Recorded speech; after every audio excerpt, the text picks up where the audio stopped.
கேட்டவங்க எல்லாருக்கும் இன்னைக்கு நோ ஆனியன் நோ கார்லிக் சூப்பரா பரவாயில்ல ஞாபகப்படுத்திட்டப்போ இந்த இதே ப்ரிப்பரேஷன்ல முருங்கைக்கீரை என்ன பண்ண நல்லா முருங்கைக்கீரை சூப்பராக இருக்குது. ஆனால் ஃப்ளேவர்னு பார்த்தா எனக்கு என்னமோ சிரிக்கு பண்ணலாம் ஆண்டி ஃப்ரே போட்டு போயிட்டு அதுதான் இல்லை எல்லாரும் சொல்லுவாங்க இவங்க 4 வடையை போட்டுட்டு அதுக்கு ஒரு 40 நிமிஷம் நேர்கள் அனைவருக்கும் வணக்கம். ரேவதி சண்முகம் கவிஞரோட சமையல் சேனலில் இன்னைக்கு ஒரு கீரை வடை பார்க்க போகிறோங்க. இந்த டீ கடைகளில் ஹோட்டல்கள்லாம் கிடைக்கும். பெரும்பாலும் டீ கடை இந்த மாதிரி விஷயங்கள்ல தான் கிடைக்கும், சின்ன சின்ன கடைகள். இந்த கீரை வடை அவ்வளோ ஃப்ளேவர்ஃபுல்லாக அவ்வளோ டேஸ்டியாக ரொம்ப நல்லாயிருக்கும்.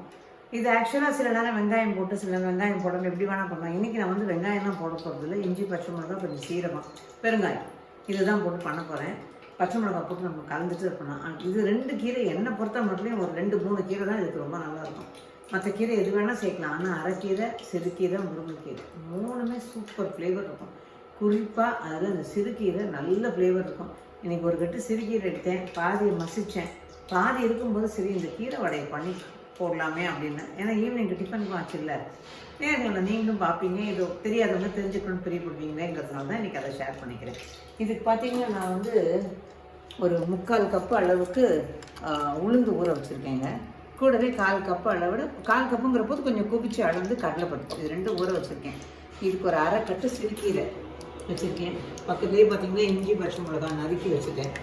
இது வந்து நல்ல ஒரு 2 மணி நேரம் ஊற போட்டுட்டு தண்ணியே இல்லாமல் வடித்து வச்சிடணும். அதுக்கப்புறம் இந்த மிக்சியில் கொஞ்சம் கிளறி விட்டு அரைச்சிங்கன்னா கரெக்டாக இருக்கும். கொஞ்சம் குறைன்னு அரைக்கணும், ஆனால் அதே சமயம் தண்ணியே ஊற்றக்கூடாது, தண்ணி இல்லாமல் இருக்கணும். ஸோ மிக்சி ஜாரி ரெடியாக வச்சுருக்கேன். இந்த தண்ணி இல்லாமல் அப்படியே வடிகட்டி வச்சுருக்கேன் பாருங்கள். இதை அப்படியே போட்டுக்கிறேன். அவ்வளோதான். எடுத்துட்டு உப்பு போட்டுக்கலாம். நிறைய பேர் இந்த வடிகட்டியை பற்றி ப்ரீவியஸாக நிறைய வீடியோஸில் போடும்போது கேட்டீங்க, இதெல்லாம் எங்கே வாங்கினீங்க. இன்ஃபேக்ட் என் தம்பி ஒய்ஃபும் எங்களோட ஊருக்கு வந்திருந்த போது கூட கேட்டாங்க. நாங்கள் தாய்லாண்டில் இந்த ரோடு கடைங்கள்லாம் இருக்கும்ல, அவங்கெல்லாம் இந்த மாதிரி இது ரொம்ப இதுவாக வச்சுருப்பாங்க. ரொம்ப சௌகரியங்க இது. சரி, அங்கே ஒரு கடையில் தான் நான் இதை பிரியமாக வாங்கிட்டு வந்தேன். இந்த முறை தாய்லாந்து போயிருக்கும்போது இது டேர்ன் பண்ணி இந்த முறை தாய்லாந்து போயிருக்கும்போது இதை தேடுறேன், இதை கிடைக்கிற விதவிதமாக வச்சிருந்தேன். ஆனால் எனக்கு அது அவ்வளோ இதுவாக இல்லை. இது ரொம்ப பிடிச்சது. இது ரொம்ப ஐடியல். அரிசி வடிகட்ட, கீரை வடிகட்ட எல்லாத்துக்குமே சௌகரியம். லைட் வெயிட் வேறு. கிட்டத்தட்ட வாங்கிட்டு வந்து ஒரு 7-8 வருஷத்துக்கு மேலே ஆகுது. நல்ல யூஸ் ஆகுது, சௌகரியமாக இருக்குது. இப்போ இதை வந்து அரைச்சிக்கலாம். இப்போ பார்த்தீங்கன்னா தெரியும், கொஞ்சம் கரகரன்னு அரைச்சிருக்கேன் பாருங்கள். நைஸாக அரைக்கலை. சுற்றும் போது அப்படியே அரைக்கப்படும் போது சிறு அப்படியே சுற்றிக்கிட்டு வந்துடுது. பின்னாடி சுழலுன்னு சொல்லுவாங்களா, அந்த மாதிரி சுழண்டுக்கிட்டு வந்துருச்சு. இப்போ பார்த்தீங்கன்னா சீரகம் பெருங்காயம் இதையும் போட்டுடுவோம். அதோட உப்பு இந்த கையில் எடுத்துகிட்டு ஏன்னா கொஞ்சமாக உப்பு இருக்குது, அதனால் அதுக்கப்புறம் அதை டக்குன்னு யூஸ் பண்ணிவிடுவோம். உப்பும் போட்டாச்சு. இஞ்சி பச்சை மிளகா நறுக்குன்னு அதில் கொஞ்சம் போட்டுக்கிறேன்.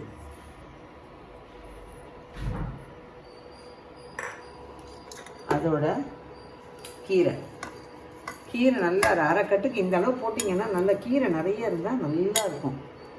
ஸோ இது அவ்வளோதான். இது இப்படியே பிசைஞ்சிக்கணும். கீரையும் நல்லா கழுவி நறுக்கிட்டு நல்லா தண்ணி இல்லாமல் வடிகட்டி வச்சுருக்கேன். தண்ணியே இருக்கக்கூடாது அதில், அந்த மாதிரி வச்சுருக்கேன். இப்போ இதை நல்லா பிசைஞ்சிட்டு வடை தட்டும் போது பார்க்கலாம். இப்போ நல்லா கலந்து வச்சுட்டேன். இந்த பக்கம் எண்ணெய் வந்து இண்டக்ஷன் அடுப்பில் காய வச்சுருக்கேன். இதை வந்து லேசாக அப்படியே தண்ணியை தொட்டுக்கிட்டு கையில் இருக்க நீங்கள் இலை பேப்பர் தேடி போக வேண்டாம். இல்லை கையில் தொட்டு பழக்கம் இல்லைன்னா நீங்கள் இலையோ இதுவோ தேடிட்டு போகலாம். எதுக்கும் ஒரு சின்ன வில்லல் முதல்ல இதுக்கு எண்ணெய் காஞ்சிருச்சான்னு பார்த்துக்கணும். காஞ்சிருக்கு. கொஞ்சம் ஃப்ளேமை கூட்டிக்கிறேன். ஆண்டி நம்ம சேனலில் நிறைய பேர் நிறைய நாள் கார்லிக் இல்லாம உங்ககிட்ட ரெசிபி கேட்டுட்டு இருந்தாங்க. சரிங்களா? அப்படி கேட்டவங்க எல்லாருக்கும் இன்னைக்கு no onion no garlic recipe. சூப்பரா பரவாயில்ல ஞாபகப்படுத்திட்டப்போ நல்ல சூப்பர் வடை. ஆமா, எனக்கு உள்ளபடிக்கே ஞாபகமே இல்லை. ஆனால் எல்லாரும் எனக்கு கேட்டது என்ன பூண்டு ஏதாவது பூண்டு சேர்க்குறீங்களேம்பாங்க. பூண்டுக்கு பதிலாக ஜிஞ்சர் வந்துட்டாங்க. ஞாபகப்படுத்தினதுக்கு நன்றி. ஆமா, இவ்வளோ நாள் கேட்டுட்டு இருந்தவங்க கார்லிக்கே இல்லாமல் எதுவும் பண்ண மாட்டீங்களான்னு கேட்டுட்டு இருந்தவங்களுக்காகவே இந்த ரெசிபி பாருங்க. அப்போ நீங்கள் ஃபஸ்ட்டு என்ன பாராட்டிடுங்க. பரவாயில்ல மேடம், நீங்கள் என்ன இது பூண்டு வெங்காயம் எல்லாம் பண்ணிட்டீங்கன்னு அடுத்து ஞாபகப்படுத்தினதுக்கு என் மருமகளை பாராட்டிடுங்க. தேங்க்ஸ். ஆமாம், எல்லாருக்கும் இந்த காம்போ ரொம்ப பிடிச்சது. நம்ம 2 பேரும் காம்போ எல்லாரும் நல்லா இருக்கு பேசிக்கிட்டு இருக்கிறதுன்னு சொல்றீங்க. தேங்க்யூ தேங்க்யூ, ரொம்ப சந்தோஷம். நன்றி, ரொம்ப தேங்க்ஸ். இதில் வந்து இன்னும் ஒரு வடை போட்டுடலாம். இது கொஞ்சம் எண்ணெய் இதுக்கு ஏற்ற மாதிரி வடையை கொஞ்சம் நெருக்கமாக நல்லா போட்டோம் அப்படின்னா நிதானமாக வேகிறதுக்கும் அந்த எண்ணெயோட காய்ச்சலோட அளவும் சரியாக இருக்கும். இதே ப்ரிப்பரேஷன்ல முருங்கைக்கீரையில பண்ணா நல்லா இருக்குமா? முருங்கைக்கீரை சூப்பராக இருக்கு. ஆனால் ஃப்ளேவர்னு பார்த்தா எனக்கு என்னமோ சிறுக்கீரை சரி இருக்கு, பண்ணலாம். ஆண்டி ஃப்ரேம் ஓட்டு போறீங்க. அதுதான். ஐயோ, ஓடி போயிடுவேன், எனக்கும் மறந்து போயிடுங்க. நீங்க அப்புறம் இவங்க மாதிரி எக்ஸ்கியூஸ் மீ கமெண்ட் சொல்லிட்டு தான் உள்ள வரணும். இல்ல அவங்க ஒரு ஷூட்டிங் இப்படிதானே பண்ணுவாங்க, குக்கிங் ஷூட்டிங். அது பாக்குற போது எனக்கு என்னோட பழைய ஞாபகம் தான் வந்தது. ஃபர்ஸ்ட் மங்கையர் சாய்ஸ்ல அம்மா நாங்க சொன்னதுக்கு அப்புறம் உப்பு போட்டுதான் சரி சரின்னு சொல்லுவேன். கடவுள் சமைச்சு நம்ம யூஸ்வலா சமைக்கிறோம்ல, அந்த மாதிரி தாளிச்சு விட்டுட்டு டபால் தூக்கி கொட்டிடுவேன். அம்மா நாங்க வெயிட் பண்ண சொன்னே எனக்கு அப்புறம் தான் ஞாபகம், ஓ அது ஷூட்டிங் இல்லை அப்படின்னு. அந்த மாதிரி இது வந்து ஊர்வசி நிஜமாவே அந்த மாதிரி பண்ணிருப்பாங்க. ஆமா, ரொம்ப நல்ல காமெடி அது. Right, current rice. ஆமா, அந்த லெவலுக்கு என்ன ஆகிடுச்சு. இல்ல ஒவ்வொரு தடவையும் ஃப்ரேம் விட்டு வெளில போகும்போது எனக்கு அவங்க தான் கண்ணுக்கு முன்னாடி ஃபிளாஷ் ஆகும். இது நல்லா வேகணும்.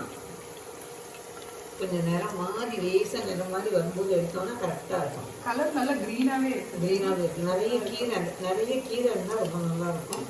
அதே மாதிரி கீரை வந்து இந்த வடையெல்லாம் யூஸ்வலாகவே வந்து சூடாக சுட சுட சாப்பிடும்போது மேலே முடுமுடுன்னு உள்ள சாப்பிட்டா அந்த மாதிரி நல்லா இருக்கும். ஆற வச்சு சாப்பிட்டோம்னா அதனோட இயல்பு, அதை திட்டி பிரயோஜனம் கிடையாது. அதனோட இயல்பு அப்படிதான், அப்புறம் பிடிச்சிக்கோ இழுத்துக்கோன்னு தான் இருக்கும். ஸோ இது சூடாக சாப்பிடணும். அதே மாதிரி இன்னைக்கு நம்ம கீரையெல்லாம் பண்ண வடை பண்ணுவோம். ஹோட்டல்களில் போய் கேட்டிங்கன்னா ஆட்டி வச்சிருக்கிற மாவை, ஊற வச்சிருக்கிற மாவை எடுத்து அரிசி உளுந்து எடுத்து டக்குன்னு ஆட்டி ஒரு வடை போட்டு கொடுத்தாங்க, ஸ்பெஷல் வடை. ஆனா ஊற வச்ச வடையை வந்து அது அப்படியே கொஞ்சம் வெங்காயத்தை சேர்த்து டப்பு டப்பு தட்டி மெல்லிசா தட்டி இது 30 ரூபா விற்று அது 40 ரூபா விற்கும். அந்த அவசர வடைக்கே அவ்வளோ இது. ஸோ இன்னைக்கு கீரை படமா அதுவும் பண்ணுவாங்க. இதை கொஞ்சம் நல்லா வெந்த உடனே எடுத்துக்கலாம். ஆனா என்னதான் சொல்லுங்க, நம்ம வந்து இப்போ இதுல பண்றோம் இல்லையா, கிராமப்புறங்கள்ல போய் பார்த்தீங்கன்னா தெரியும். எனக்கு நிறைய அனுபவங்கள். சித்தியோட வீடு கிராமத்துல, இதுல திண்டிவனத்துல, அப்புறம் எங்க அம்மாவோட அக்கா பொண்ணு வந்து திருவள்ளூர்ல இருந்தாங்க. ஸோ ஒரு அவ்வளோ அற்புதமான ஒரு லைஃப் அதெல்லாம். அவங்க வீடு அப்படின்னா முன்னாடி திண்ணையோட உள்கட்டோட இருந்து உள்ள வந்து இந்த இது இருக்கும், என்ன சொல்லுவாங்க, அதை டக்குன்னு வர மாட்டேங்குது, முற்றம் இருந்த வீடு. பின்கட்டில் பார்த்தீங்கன்னா அந்த முற்றத்தெல்லாம் தாண்டி பின்கட்டு கிச்சனை தாண்டி வெளியில போனா ஃபுல்லா வயல்காடு, வரிசையா இருக்கும் எல்லா வீடுகளும். அந்த ஒவ்வொரு வீட்டு வாசல்லையும் கயத்து கட்டில் 1 2 போட்டு வச்சிருப்பாங்க. 5-5.5 யானை அவங்கெல்லாம் கையில என்ன சாப்பாடு பண்ணியிருக்காங்களோ அதெல்லாம் போனோம்னா அந்த பின்கட்டில் அந்த கயிற்று கட்டில் உட்காந்துட்டு இங்கேருந்து ஒருத்தரை பார்த்து கேட்கறது, அவங்க நமக்கு பதில் சொல்லுவாங்க. அவங்க வீட்டில் என்ன சமைச்சிருப்பாங்க நம்மகிட்ட கொண்டு கொடுப்பாங்க. ஓ, இன்னைக்கெல்லாம் நினைச்சா அவ்வளோ நல்லா இருக்கும். பக்கத்துல கீத்து கொட்டாய், அந்த கொட்டகையிலேருந்து சினிமா பாட்டு, சினிமா வசனங்கள் கேட்கும். அந்த திண்ணையில படுத்துக்கிட்டு கேட்டுக்கிட்டு இருப்போம் ராத்திரி சமயங்கள்ல. 10 மணி 8 மணின்னு கேட்டிங்கன்னா நைட் ஷோலாம் போடுவாங்க பாருங்க. அந்த மண்ணு கூட்டி மண்ணில் உட்காருது. மணலாக இருந்ததுன்னா 60 பைசா, அப்போ 30 பைசா. பெஞ்சாக இருந்தால் 60 பைசா. அது கொஞ்சம் சாண்டி கிஞ்சி சிம்மாசனம் உட்காந்து பார்க்கணும்னா 75 பைசா. அந்த மண்ணில் உட்காந்து பார்க்குறது ரொம்ப பேர் அந்த மாதிரி பார்ப்பாங்க. நமக்கு இப்படி பார்க்குறவங்க பார்ப்பாங்க. அங்கேருந்து வசனம் கேட்குறதுனா எனக்கு சினிமா தியேட்டருக்கு போக பிடிக்காது.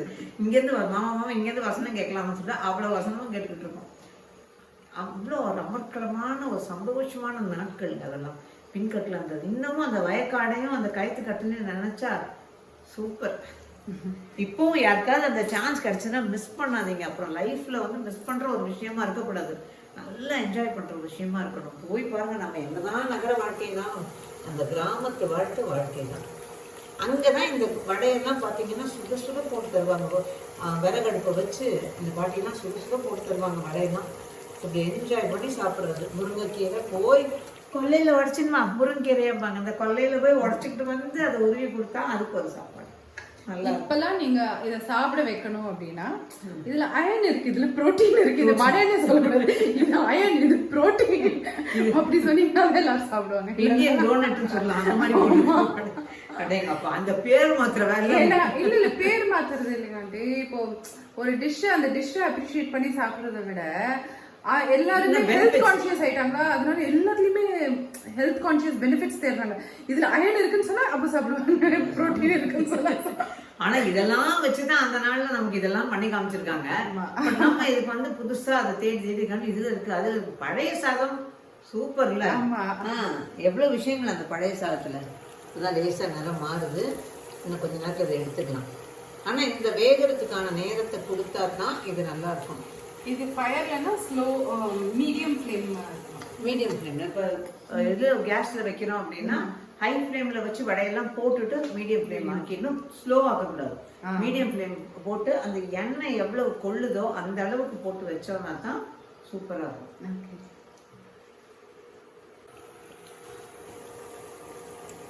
வடை எடுத்துருந்தாங்க, சூப்பராக வந்துருச்சு வடை.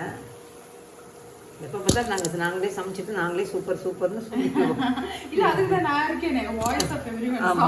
அதுல ஒருத்தவங்க கமெண்ட்ல போட்டாங்க, அவங்க எல்லாருக்கும் சேர்த்து பேசிடுறாங்க. ஆனா எனக்கு ஒரு நல்ல பேரு, இந்த அம்மா ரொம்ப பேசுது. அதுக்கேற்ற மாதிரி இப்ப நீயும் யோசிச்சேன், நானும் யோசிச்சேன். இந்த 4 வடையை போட்டு 4 விஷயம் 40 விஷயம் சொல்லியிருக்கோமே, அதான் நினைச்சுக்கிட்டேன் நான். இல்ல எல்லாரும் சொல்லுவாங்க இவங்க 2 பேரும் 4 வடையை போட்டுட்டு அதுக்கு ஒரு 40 நிமிஷம் பேசுவாங்க. எங்க போர் அடிச்சா சொல்லிடுங்க.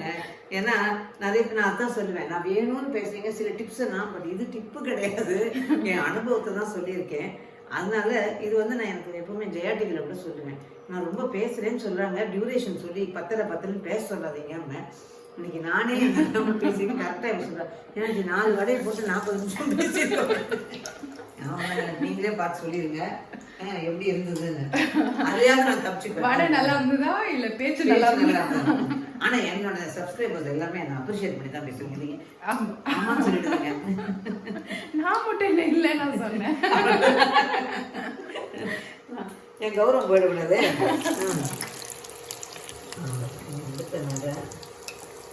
இதுக்கு 4 நிமிஷம் பேச வேண்டாம், இதுக்கு மேல வீடியோ முடிச்சுக்கலாம். இதுக்கு மேல யாரும் எஞ்சி ஆஃப் பண்ணிட்டு வீட்டுக்கு போயிடுவாங்க, உள்ள போயிடுவாங்க. அவ்வளவுதான், இதை போட்டுடுறேன். இன்னொரு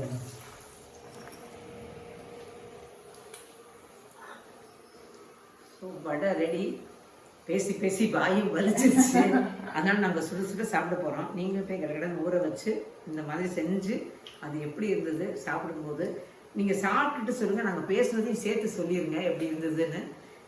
இந்த வடைக்கு சட்னி வேண்டாமா? என்னை பொறுத்த மட்டும் தேங்காய் சட்னி வச்சுக்கலாம், பட் அது இருந்தா தான் இது நல்லா இருக்கும். எப்படி வேணா சாப்பிட்டுக்கலாம், சும்மாவே சாப்பிட்டுக்கலாம், நல்லா பேசிக்கிட்டே சாப்பிடலாம். ஸோ ட்ரை பண்ணி பார்த்துட்டு எப்படி இருந்துன்னு சொல்லுங்க. மீண்டும் சந்திப்போம். ஆனால் அதுக்கு முன்னாடி இந்த வீடியோ பிடிச்சிருந்தா லைக் பண்ணுங்க, ஷேர் பண்ணுங்க, சப்ஸ்கிரைப் பண்ணுங்க. அவங்க ஃப்ரெண்ட்ஸ்கிட்டையும் சொல்லுங்க, வீடியோ பிடிச்சிருந்தா லைக் ஷேர் பண்ணுங்க. மீண்டும் சந்திப்போம். நன்றி, வணக்கம்.